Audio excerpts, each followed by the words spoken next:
Francis, congratulations on winning the title. It's been quite the journey for you to get here, and I'm sure it's still kind of all soaking in. But what are the emotions right now that you got that belt on the table next to you?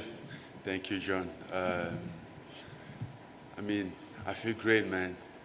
You know, it's been 3 years that I've been living without it. I always thought that I could have it 3 years ago. So tonight there wasn't a place for mistake. So as me and my team, we've been working as it was like on my corner, always remind me to calm down and execute the game plan perfectly. And here we are. Yeah. I'm sure you'll want to go back and watch it and break it down, but overall it seemed like a pretty flawless performance. Patient, very mature. How did you feel about your performance in there? Did it play out the way you wanted it to? Yeah, absolutely. As I said, the game plan was to be relaxed, not to rush at all, calm down, and because my team, they know that that's the moment that I have the best of myself when I'm relaxed. I'm not rushing to cut someone's head. We know that you have the power to knock out anybody, but I'm curious, when you stuffed the takedown, you got that, you showed the defensive wrestling. How much did that mentally do for you in that moment to say, oh, I'm ready, I've got this? At that specific moment, I didn't think about it, because in the past few months, I've been stopping a lot of takedowns, and that has been like the most part of my training. I had a training camp. Before a training camp, I've been working on my wrestling for like 6 months, even before the fight.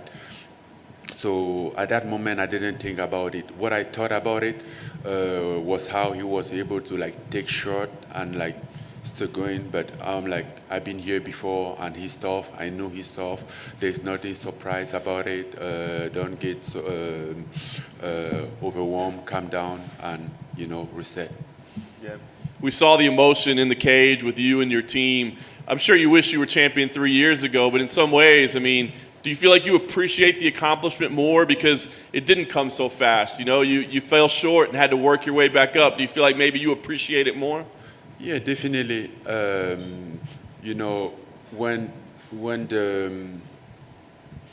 When the journey is longer than when it's longer, the reward is always more appreciable.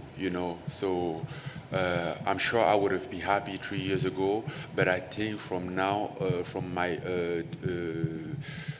I have a different perspective about this, being happy about my improvement and how I can do fighting-wise, my fighting IQ, see how I can go out there being very patient. So I'm also happy about my performance, even though he didn't last long, but I'm happy that I was able to calm myself and calm myself down, okay, listen to what your corner are telling you, calm down, you get this, you have 25 minutes, you don't have to rush, and it could happen anytime within 25 minutes. We don't know what Stipe is going to do next in his career, and I'm sure if they gave him to you again, you'd be happy to take the fight. But do you feel a need to have a trilogy fight with him at any point, or do you feel like this was definitive enough to put that first one behind you? Well, personally, no, I don't feel a need. He said, I won't be a champion until... But think about the path. So maybe he retired, but if not, I'll still be down to fight him. I lost against him, and he stands at the greatest heavyweight of all the time. So it makes sense for me to still fight him if needed. Nice. Last thing for me, Dana was here earlier, and he said, look, Jon Jones, if he's willing to step up, that's the fight to make right now. If Jones isn't, then Derek Lewis would probably be the fight to make right now. So do you agree with that assessment that it's Jon Jones or Derek Lewis, and does one of those fights mean more to you than the other? Well, obviously Jon Jones make more sense for me, but either way, I'm gonna fight. If Jon Jones doesn't come to heavyweight, you know, the division has to move. And as a new heavyweight champion, I decided to move on, put more activity in the division, you know, than he has been in the past 2 or 3 years. Francis, congratulations. Over to your right. Great performance tonight. Thank you, sir. When you started in MMA, when you started boxing even, did you have difficulty with patience? Was it always something that you fought, trying to, you know, battle to be patient in the ring?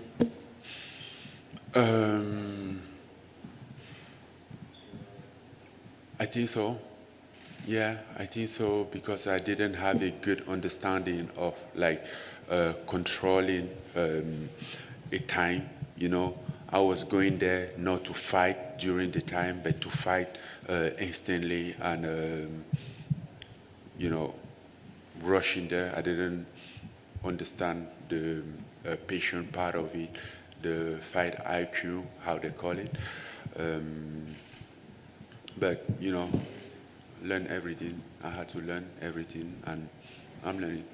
You know, and obviously your coaches did a great job with you, and you showed that tonight. But I wonder how much do you feel like you lost the fight last time, even before you got in the ring, with the way you prepared? And did you feel like you were more professional this time around? You came in magnificent shape, and you seemed like you were a totally different person, not only in the ring, but just in the way you went about doing your business.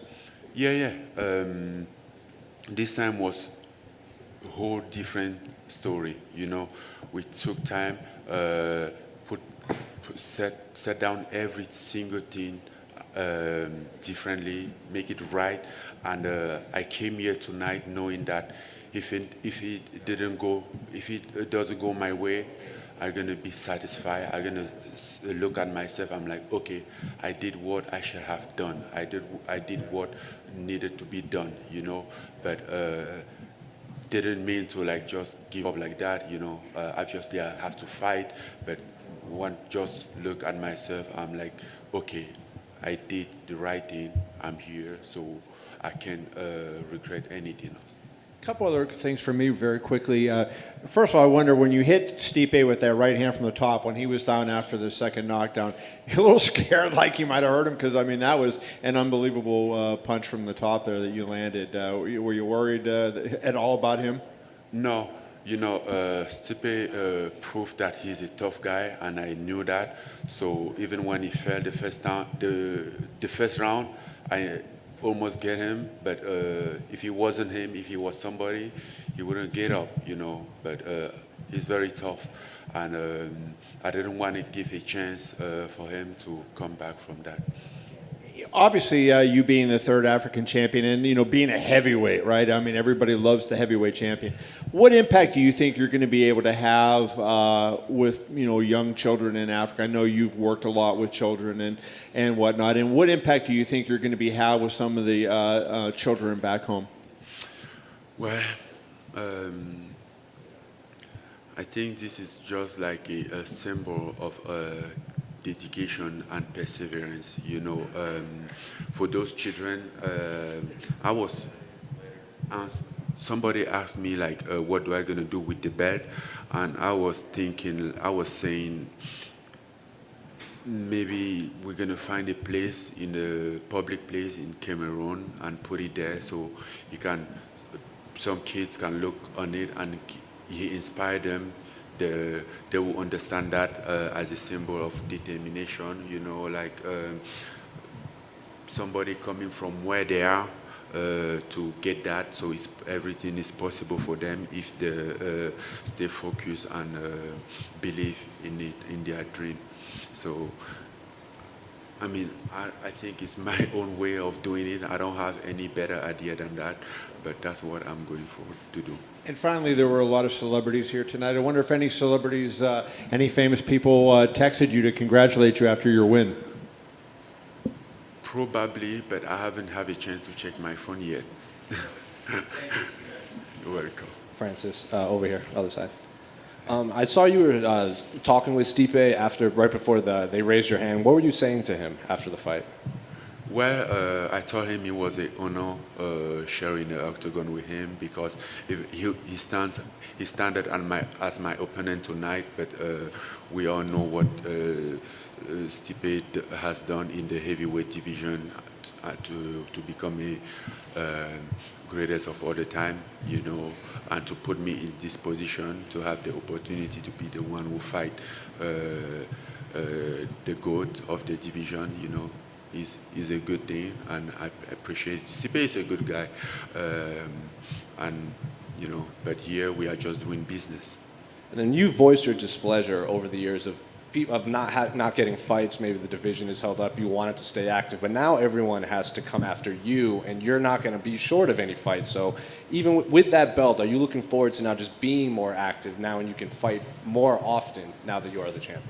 I never ask less. I always ask to be active, and I hope with the belt now I'm gonna be more active. I'm gonna be able to do 2 or 3 fights per year. So that's my intention moving forward.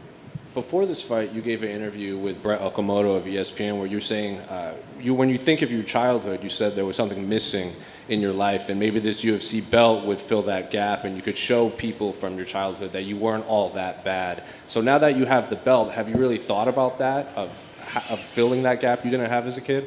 Well, I think I'm gonna go home, take time, collect my emotion, settle, look up to my life, and you know, obviously figure out what is the next step and how to approach that. But yes, this should be it. You know, this has always been my own dream to deal with my childhood. I think I always felt like I needed this to be in the first stage, as I promised myself 20 years or so ago, to become a champion, a world champion, to step and stand in the first step to prove those people who were looking at me like I was nothing, that I was something. You know, I didn't just have a chance as them. I was just a kid who, you know. So yeah, I think so. Hey, Francis. Stipe came into this fight weighing 234 pounds. Did you feel a bigger size advantage, a much more noticeable advantage than him inside the cage? No, I feel size disadvantage because I wanted to get lighter than what I was. We all know that watching him fight DC last time, he was lighter. He has a speed and everything, and his condition was great. And I didn't want to deal with that, you know. So I knew that I have a big challenge, and that also helped me focus on my condition regarding the first fight and how he's cutting down, being to get this condition improved. So that wasn't an advantage for me. I wanted to get lighter. If I can get 20 pound lighter, I will get. When he did landed the punches, did it feel any different than the first fight? No, at all. The only difference right here was like I wasn't going there to take his head off. I'm like, okay, I'm just fighting, and I knew that Stipe can take a shot. So yeah, I landed, and I was like, okay, let's go. You still have time. Don't rush. Don't give him a chance to counter or to do something different, you know. And obviously, I knew that Stipe would be waiting on me to rush on him so he can counter or take down or whatever. And me just being patient might just break him down mentally. And lastly, this is probably the last time you're going to have to fight without fans. As the world's opening up, where's the first city that you would like to defend your title? The first city that I would like to defend my title? Paris. I mean, I don't think they'll take a big pay-per-view in Paris right now, but I would say Paris. Other than that, Vegas is home, is a good town. Yeah. Francis over here, to your left. Hi. Francis, at the Hall of Fame, I asked you, what is the moment from your career that you will remember forever? You told me it had not happened yet. Maybe when I win the title. I want to ask you, you have that belt in front of you. Tonight, is this the moment from your career that you will remember forever? My career hasn't done yet, so there's a lot of things we can be. I'm expecting way more going forward, maybe way better than this. So I still don't know. Secondly, this is a big moment for you. I know you said you haven't been able to check your phone yet. When Francis Ngannou is finally alone, who's the first person that he's going to call on the phone? I called my mom already. I wasn't able to talk to her because she was in the middle of party. He was going crazy over there. We couldn't talk, but at least she saw the belt. Have you imagined, like, is it going to be on the pillow next to you tonight? Have you figured out what you're going to do? It's gonna be home, you know. It's great, but this is just a mirror, you know. The most important thing is the principle behind it, you know, the idea, the reason why you are a champ, the title, you know. So I might sleep with him. I will sleep with him definitely, but Congratulations. thank you. Francis in the back, to your far left. So a lot has been made of your team, Dewey and Eric, and the adjustments that were made from the first fight to this one. What was that part of the journey like for you? What did you have to buy into in order to achieve what you did tonight? Oh, everything. Because the first time I didn't do anything right. You know,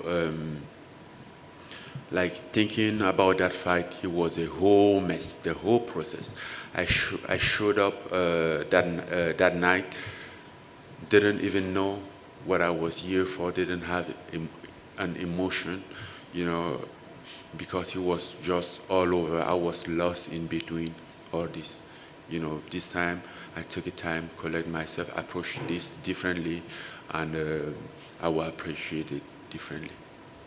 We were missing the fans tonight, but do you feel like having your title shot here in Apex and really being able to hear your corner, did that help you? I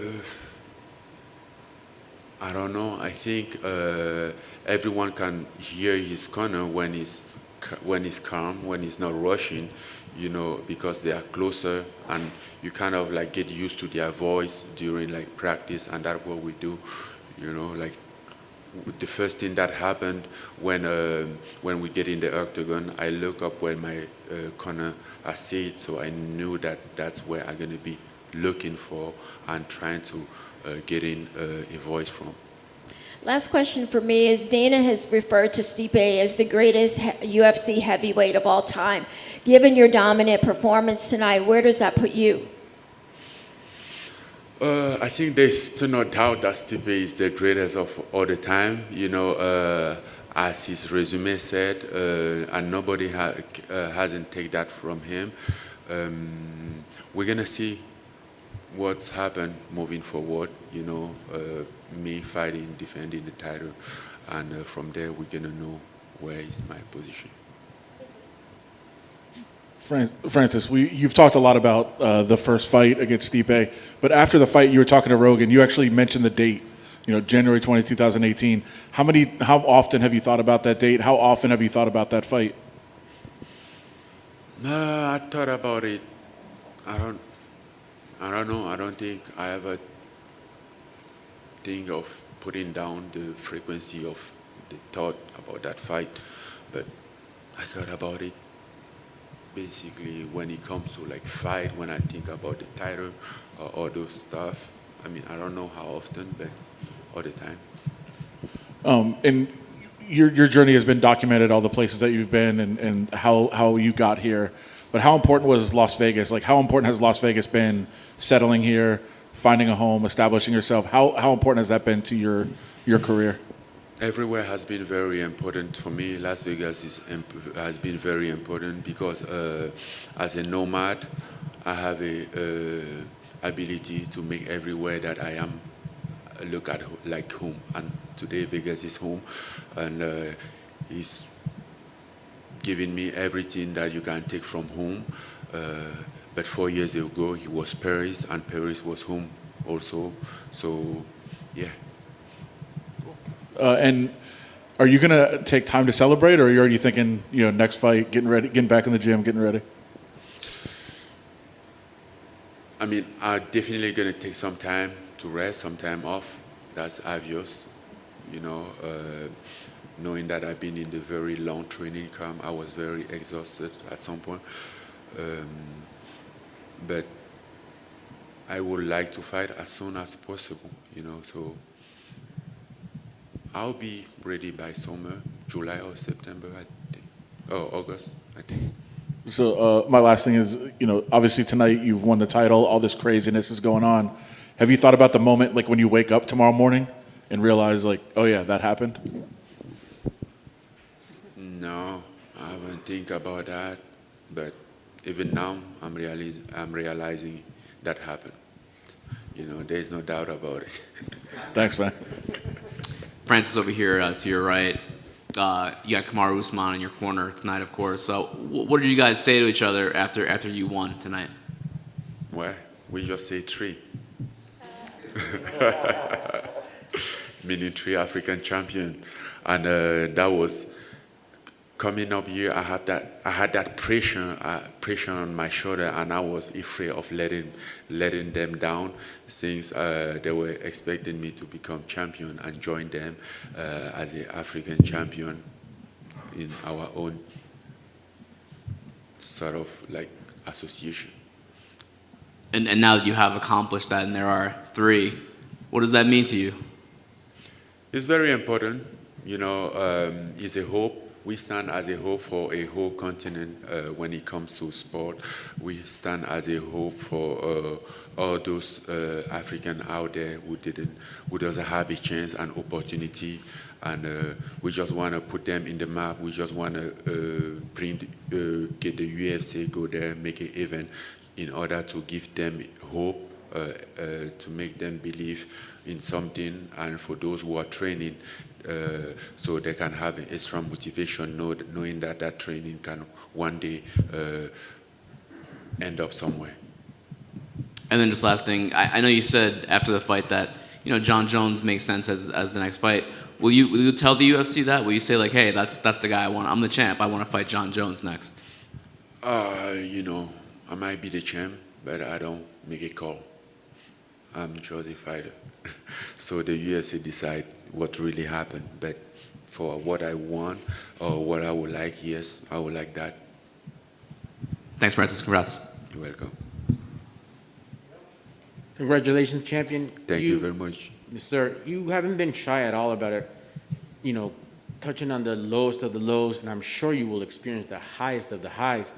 But what is your message to people who are having a hard time persevering? Because you are personifying that now. What do you say to the people struggling that have been in your shoes, if you could reach out to them now in this position that you are as the UFC champion? What is your first question? You just asked if I have been shy or... That you have not been shy about your experiences in life when things got difficult. And now you're open about it. But what do you say to the people who struggle now as you did in the past and you reached the top? What is your message to them? I never been shy about it. I think it was just so tough for me, sad. I didn't like to think about it. At some point I felt like it's a moment that I want to erase in my life. But, moving on, I understood that his word also made me what I am, who I am today. But, a lot of people also go through the same struggle as me, didn't have a chance to have a decent or a minimum childhood, because I think at least every kid should at least have a chance to enjoy his childhood. Then becoming adult, he's in charge of his life, so he can take action and be responsible of his life. But for those who are in the same situation, I can't do anything, but if I can tell somebody something, it's just like, keep moving, believe. It's not fair, I know, but it's not your fault. you know, because sometimes you feel like it's your fault. As a kid, it's not your fault that you can't afford a scholarship. No, it's not your fault. It's not your duty, you know. It's just because your parent didn't have a chance. It's not your fault that you don't have a shoes. It's not your fault that you don't have a pen or something, you know. So just keep moving. Try to do your best, and that's what you can hold yourself accountable for it, for not trying. But if you try and still don't succeed, that's still not your fault. Thank you, sir. Congratulations. You're welcome. Thank you.